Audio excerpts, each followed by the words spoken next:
Assalamualaikum, sama saya Kasmaridin bin Kasmaridin, pelumba daripada Petronas Pintar Yamaha Maju Motor Racing. Assalamualaikum, hai, nama saya Nazirul Izzat Muhammad Bahudin. Hai, saya Daniel Syami. Saya Muhammad Adia Syabir Muhammad Isyam. Daripada tim Umar Racing Yamaha Maju Motor Asia Team.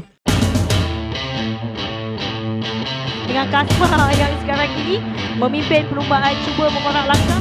Nazrul Izzat Bahudin has a look on the front and once again. 3 pelumba pasukan maju motor dengan berbaki 2 pusingan saja lagi di Dalam dunia perlumbaan, setiap komponen jentera memainkan peranan besar, iaitu head dan juga block. Bukan sekadar laju, ketahanan komponen pun sangat penting sebab kami push motor sangat maksimum.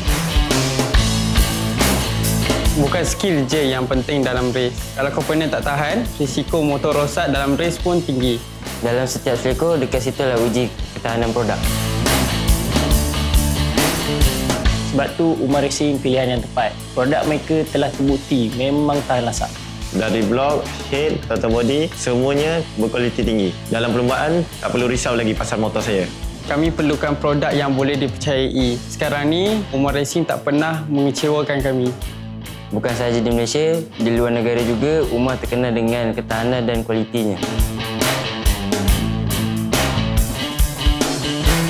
Kalau dalam litar yang ekstrim pun, produk Umar sangat tahan. Untuk kegunaan harian, tak perlu risau lagi. Betul, siapa nak upgrade motor untuk daily use, setakat ni Umar Racing memang pilihan terbaik.